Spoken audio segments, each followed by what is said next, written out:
ॐ नमो भगवते वासुदेवाय।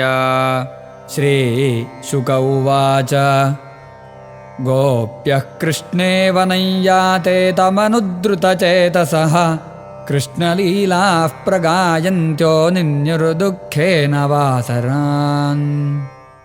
गोप्यवूचुः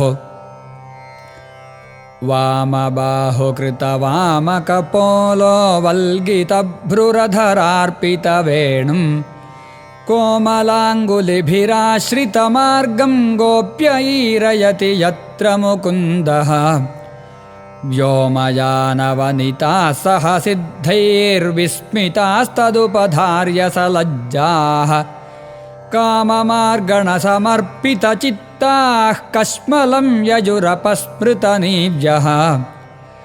हन्तचित्रमबलाशृणुतेदं हारहासौरसि स्थिरविद्युत् नन्दसूनुरयमार्तजनानां नर्मदो यर्हि कूजितवेणुः।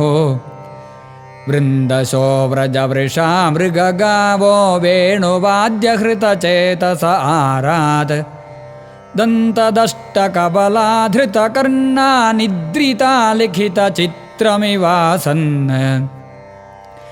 बर्हिणस्तबकधातुपलाशैर्बद्धमल्लपरिबर्हविडम्बः कर्हिचित्सबल आलिसगोपैर्गासमाह्वयति यत्र मुकुन्दः।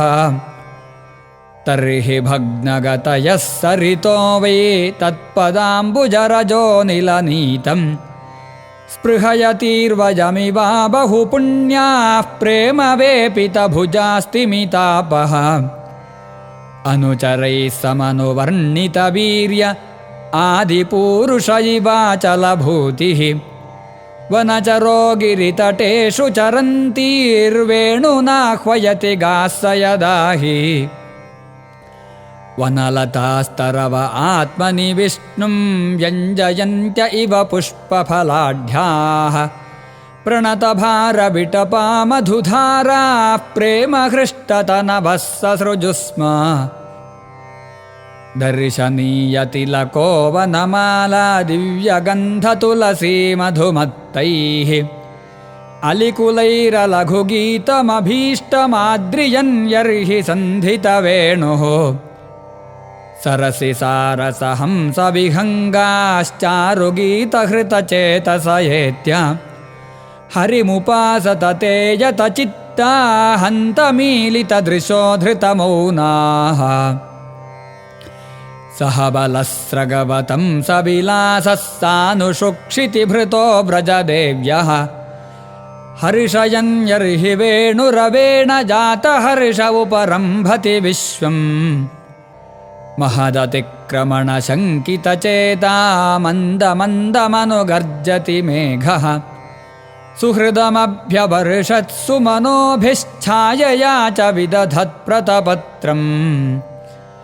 विविधगोपचरणेषु विदग्धो वेणुवाद्यवुरुधा निजशिक्षाः तव सुतः सति यदाधरबिम्बे दत्तवेणुरनयत्स्वरजातीः। सवनशस्तदुपधार्य सुरेशाः शक्रशर्वपरमेष्ठिपुरोगाः कवय आनतकन्धरचित्ताः कश्मलं ययुरनिश्चिततत्त्वाः।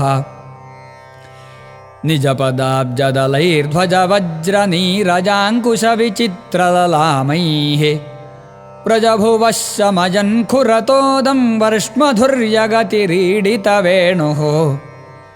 व्रजति तेन वयं सविलासवीक्षणार्पितमनोभववेगाः कुजगतिं गमिता न विदामः कश्मलेन कबरं वसनं वा। मणिधरः क्वचिदागणयन् गामालयादयितगन्धतुलस्याः प्रणयिनोऽनुचरस्य कदांसे प्रक्षिपन् भुजमगायत यत्र। क्वणितवेणुरववञ्चितचित्ताः कृष्णमन्वसत कृष्णगृहिण्यः गुणगणार्णमनुगत्य हरिण्यो गोपिका इव विमुक्तगृहाशाः।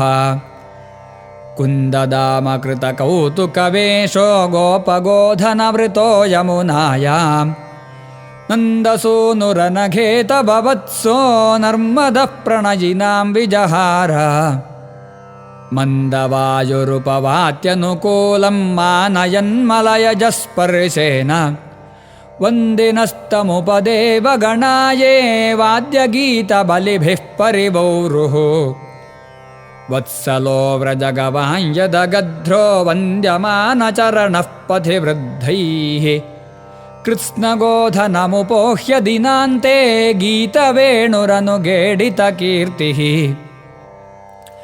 उत्सवं श्रमरुचापि दृशीनामुन्नयन् खुररजश्छुरितस्रक् तित्सजैति सुहृदाशिष एष देवकी जठरभूरुडुराजः मदविघोर्नितलोचन ईशन्मानदस्वसुहृदां वनमाली बदरपाण्डुवदनो मृदुगण्डं मण्डयन् कनककुण्डललक्ष्म्या यदुपतिर्द्विरदराजविहारो यामिनीपतिरिवैषदिनान्ते मुदितवक्त्र उपयाति दुरन्तं मोचयन् व्रजगवान्दिनतापम् श्रीशुक उवाच एवं व्रजस्त्रियो राजन् कृष्णलीलानुगायतीः रेमिरेहस्सु तच्चित्तास्तन्मनस्का महोदयाः इति श्रीमद्भागवते महापुराणे पारमहंस्यां संहितायां